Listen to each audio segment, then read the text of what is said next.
Today we begin a brand new series entitled Better Decisions, Fewer Regrets. Now, as you may know, I recently published a book under this title, and for that reason, I was a bit hesitant to turn this content into a series of talks lest people think I'm just trying to sell books. But that is not my intent. In fact, this series is designed to provide you with the content of the book so you don't have to read the book. Besides, you're probably too busy to read a book right now anyway. But if you will spend just a few minutes over the next few weeks consuming, digesting, applying these messages, I'm absolutely convinced that you will in fact make better decisions and you will be faced with fewer regrets. And that's a really, really big deal to me personally. And here's why I say that. And here's why I'm willing to run the risk of having my motives questioned in order to communicate this content. While I appreciate the fact that people I don't know and will never meet read my books, you are my first and primary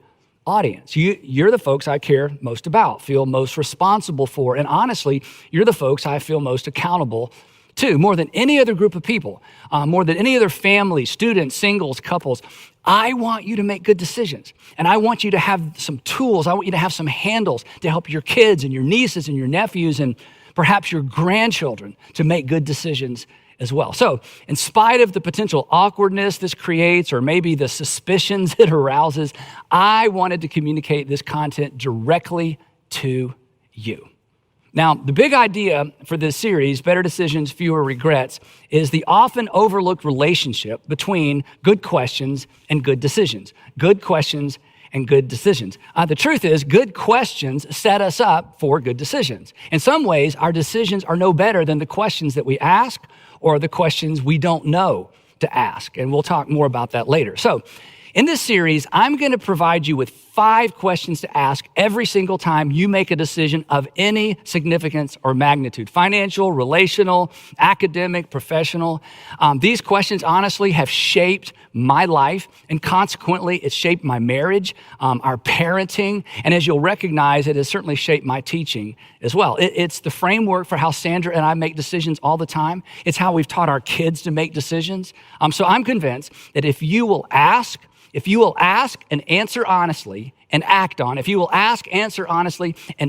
on, your answers to these questions, you will in fact make better decisions. You will live your life or decide your life in a direction that significantly increases the odds that you'll actually end up where you ultimately want to be.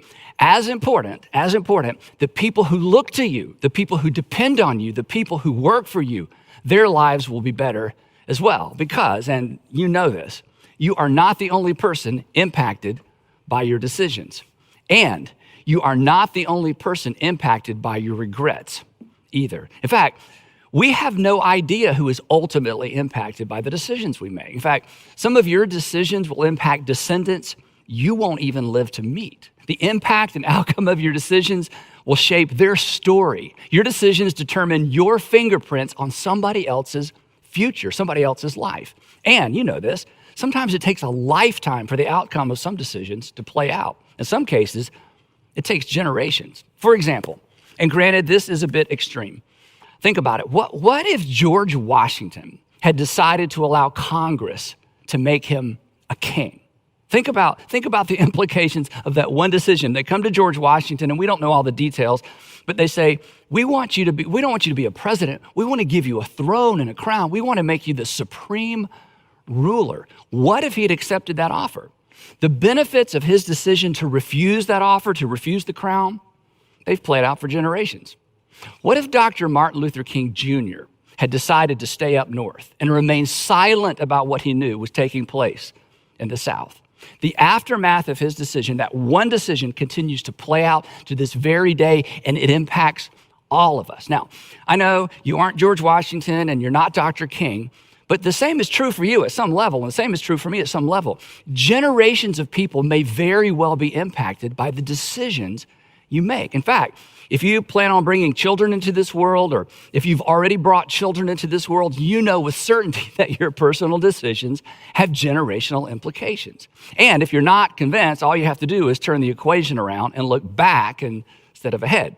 Think for a moment Think for a moment about how different your life would be if your parents or even your grandparents had decided differently about a few key things. In fact, your grandparents or parents made what seemed to them to be, some small, insignificant decisions, but those decisions determined the trajectory of your entire life, didn't they? In fact, in some cases, they determined whether or not you would even have a life.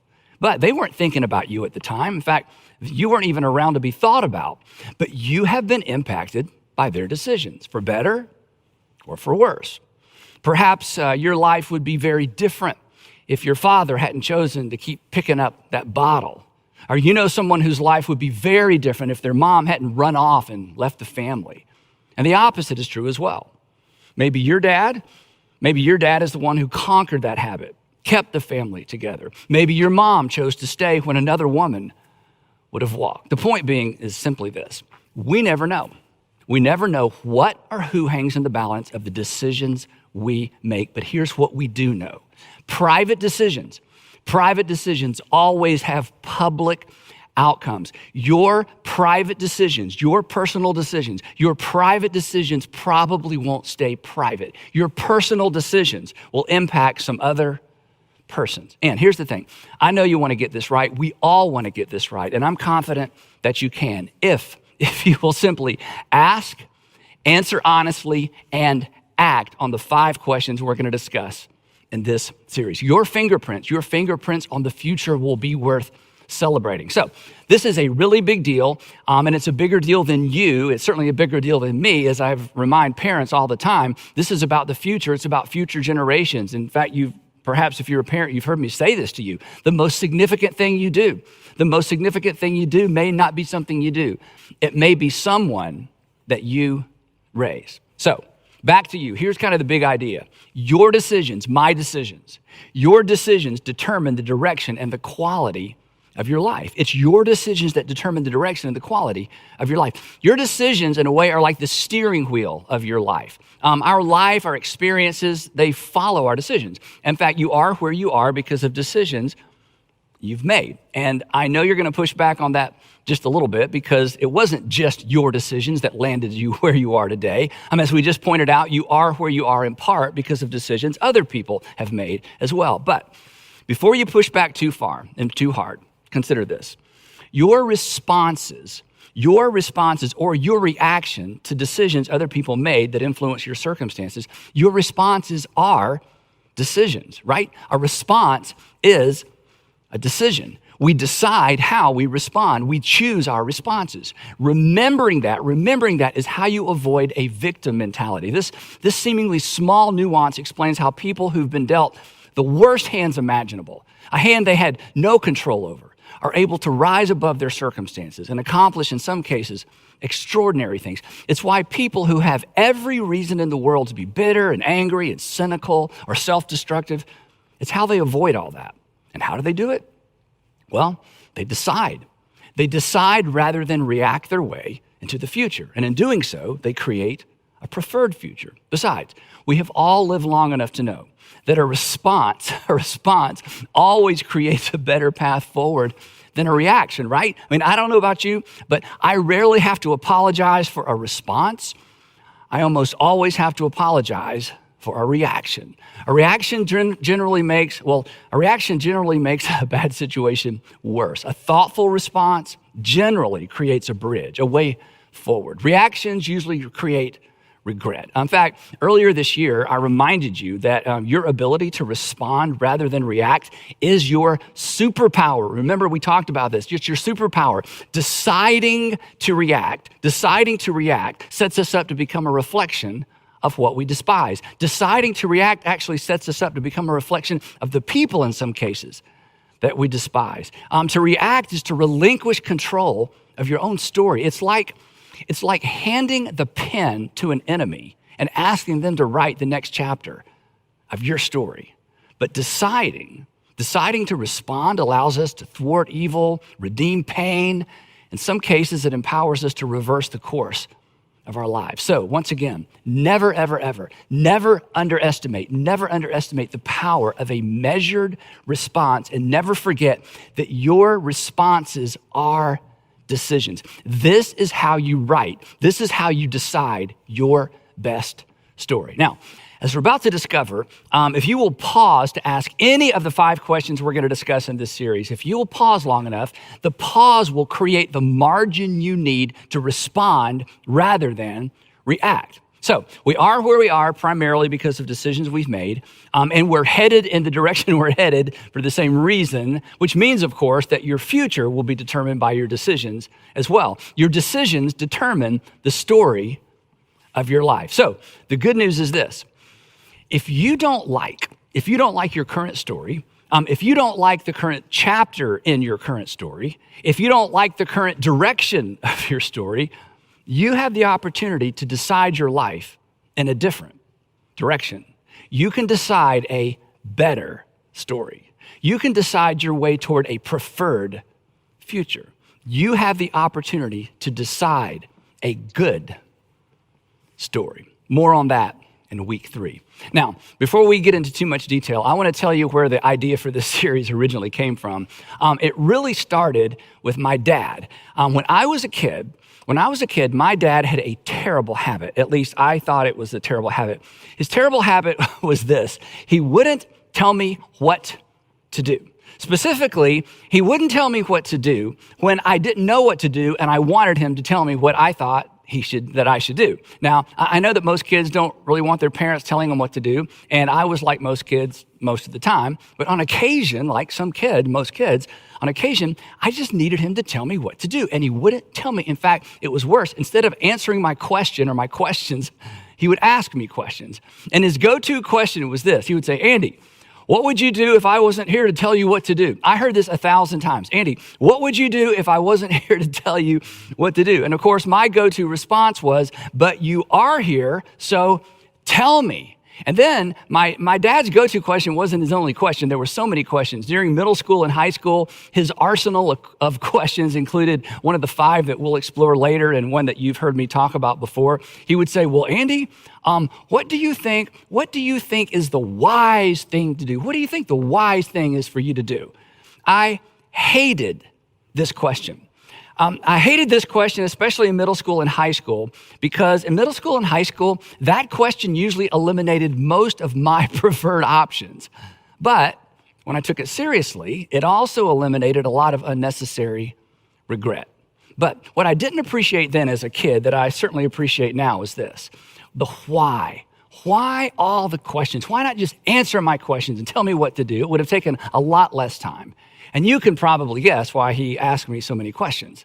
Because he was more interested in teaching me how to make decisions than he was in making decisions for me. He was way more interested in setting me up to know how to make decisions when I was older, when I was in college, when I was an adult, than he was simply making decisions for me. And for parents, the shortcut is to just answer all our kids' questions and make all the decisions, right? But my dad was wise enough to know, and I think it partly because of the way he grew up.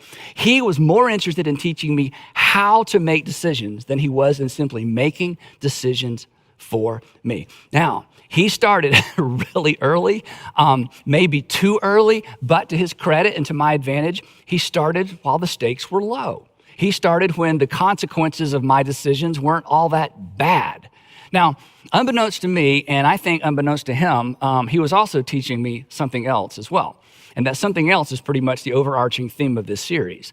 By opting for questions over direction, by choosing questions over simply telling me what to do, he connected 2 very important dots for me, dots that I think most folks never connect. He helped me make the connection between good questions and good decisions. Good questions and good decisions. To tease that out just a bit, he basically helped me make the connection between well-placed, appropriately timed, thought-provoking questions and good decision-making, which was a good thing because good questions always lead to better decisions, and better decisions lead to fewer regrets.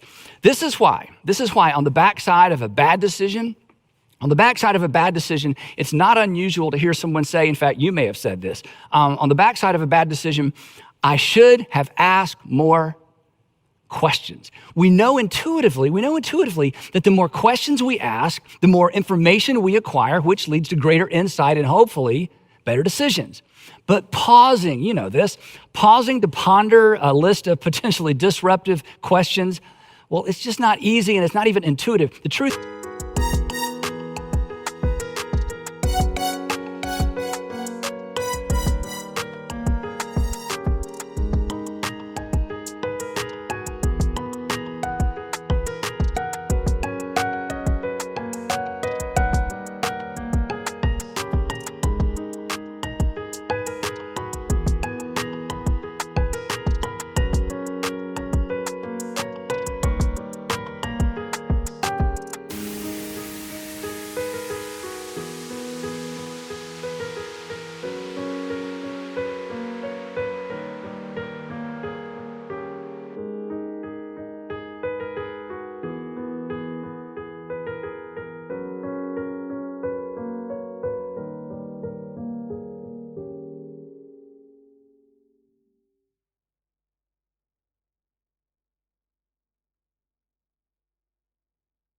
is most of us, me included, most of us resist uninvited questions when we're making a decision, right? In fact, in the moment, uninvited questions make it feel like we're being questioned rather than simply being asked a question. And there's a big difference. And when we confuse one for the other, what happens?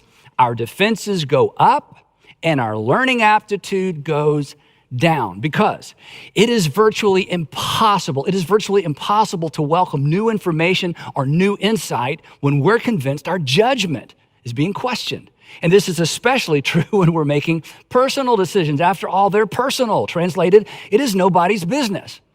Maybe.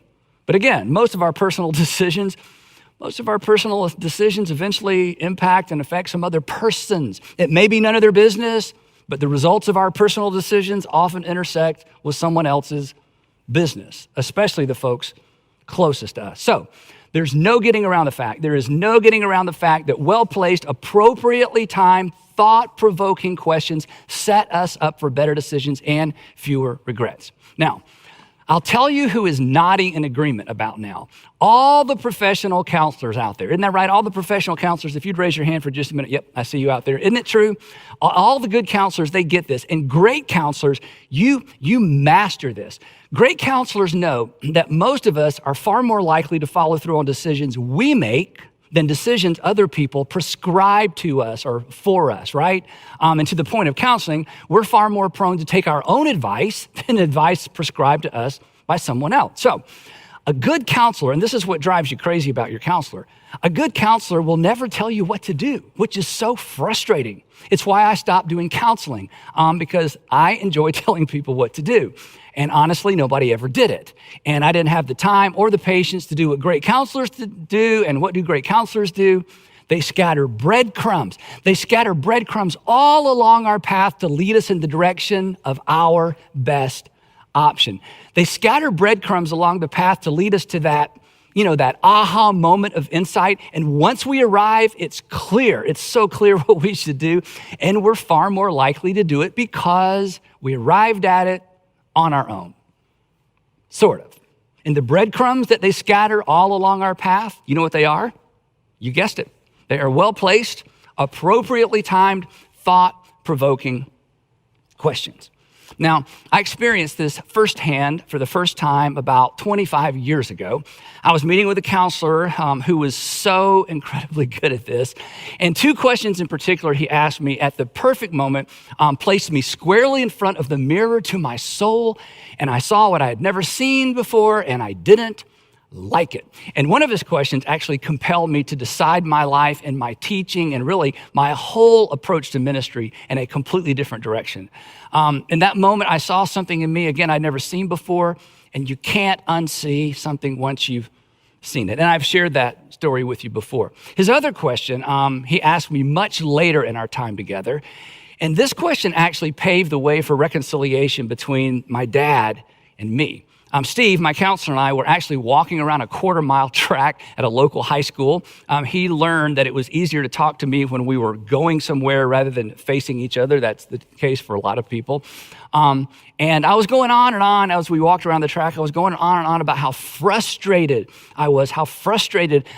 And Steve would always stop and say, Andy, frustration is just anger by another name. You're really anger. But see, I like the word frustrated or frustration because it felt more Christian than anger, right? Anyway, so I'm going on, and he'd heard it all before. And suddenly, we're walking around this track. He stops. He turns and he looks at me and he says, Andy, let me ask you a question. Now, I'd been meeting with Steve long enough to know that you don't answer quickly, because the last time I answered a question quickly, I stepped right into his counselor trap and had no choice but to change. Andy, he says, let me ask you a question. We were talking about, my relationship between me and my dad. He said this. He said, Andy, how do you think your heavenly Father feels towards your father? Andy, how do you think your heavenly Father feels towards and he actually said earthly Father? And in fact, for some of you today, this question is the reason you are watching or listening to this message, because this question punctured my soul. He said, how do you think your heavenly Father feels toward your father, your earthly father? Remembering, he said, that your heavenly Father takes your father's entire life into account. How do you think he feels about him? He said, do you think your father's heavenly Father is frustrated with him, is angry with him? Now, of course, I knew the answer was no. Steve turns around and he just walks on. I'm, hustling to catch up. And before I could answer the question out loud, he stopped again and he turned to me and he said this. He said, Andy, when you feel toward your father what you think your heavenly Father feels toward your father, you'll know you're making progress. You'll know you're getting healthy. Wow. That was stunning. And suddenly, I had something to aim for. But suddenly, I was confronted with how hard I had been working to maintain a perspective that justified my frustration. A perspective that honestly left me waiting for my dad to move in my direction before I took a step in his. And once again, I stepped right into his trap. A trap that would eventually set me free.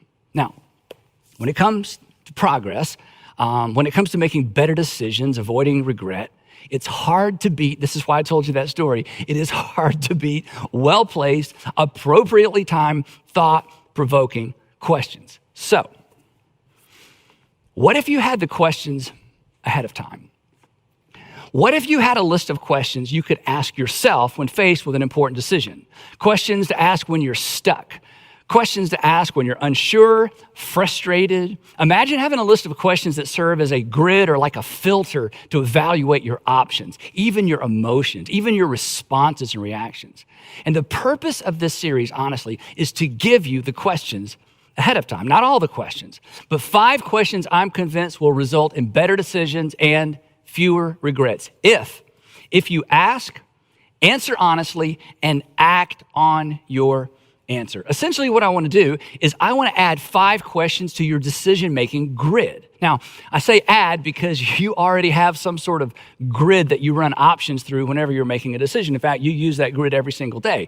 You may not be aware of it, but you use it every single day. Every time you make a decision, you unconsciously ask some questions. Questions like, will I enjoy this? Will this hurt me? Will this hurt someone else? Will anyone find out? And then our all-time favorite, what's my out if someone finds out? Now, some questions we ask ourselves are helpful. Others, not so much. But the point is simply this. We already have a decision-making grid or template. And what I want to do is I just want to add 5 additional points of reference. So in parts 2 through 6 of the series, we're going to unpack each of the 5 questions beginning next week with the integrity question. But between now and then, I want to give you a bit of a homework assignment. I want you to commit a saying from the book of Proverbs to memory. It plays a really big part in all that's to come. And it's a verse that I memorized many, many years ago. It's a saying I taught my kids before they were old enough to understand what it even meant. Sandra and I run decisions through this filter all the time. In fact, on one occasion, this one verse, and I'm not exaggerating, this one verse kept us, in terms of our marriage, out of a really, really deep ditch. Solomon writes, "The prudent see danger and take refuge." The prudent see danger and take refuge. This is a word we do not use very much, prudent. To be prudent means to be crafty, to be shrewd, to be sensible. Are you crafty? Are you shrewd? Are you sensible?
Do you know what crafty, shrewd, and sensible people do?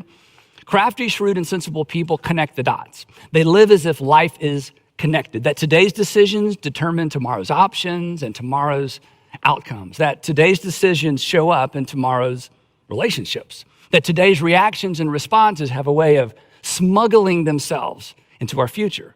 So the prudent see danger, and when they see danger, they take refuge. When they realize that something up ahead is dangerous, when something up ahead has the potential to rob them of their preferred future, their future hopes and dreams, their future potential, they respond appropriately. The prudent don't decide based on what's right in front of them. The prudent decide based on where they eventually want to be, relationally, financially, academically, professionally, physically, spiritually. The prudent see danger and take refuge. The prudent see danger and take refuge, but the simple, and here's the contrast, but the simple-minded, the naive, the people who believe most anything. The simple are the people who approach life as if life is disconnected. They know better. They know better when they stop to think about it. In fact, we all know better when we stop to think about it, but the simple, they just don't stop to think about it.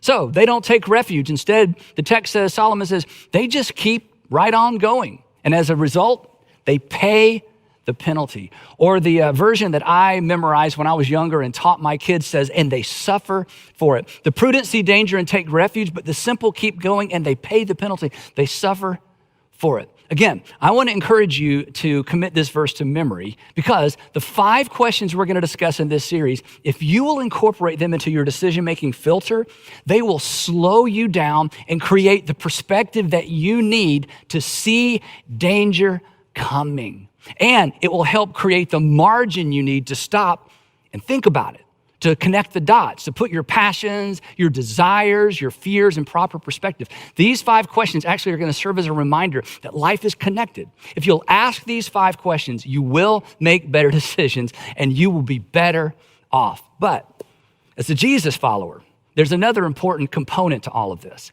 and we already touched on it. If you'll ask these 5 questions consistently, not only will you make better decisions and live with fewer regrets, not only will you be better off, the people who look to you, who depend on you, who need you, they will be better off as well. In fact, everybody you come into contact with will be better off. And in this way, this is what love requires of us. Because once again, we're reminded, it's not all about us. The prudent see danger and take refuge, but the simple keep going and they pay the penalty. So let's be prudent. Let's be prudent. Let's make better decisions. After all, our decisions, your decisions, our decisions determine the direction and the quality of our lives. And we will pick the discussion up right there next time in part 2 of Better Decisions, Fewer Regrets. Don't miss part 2.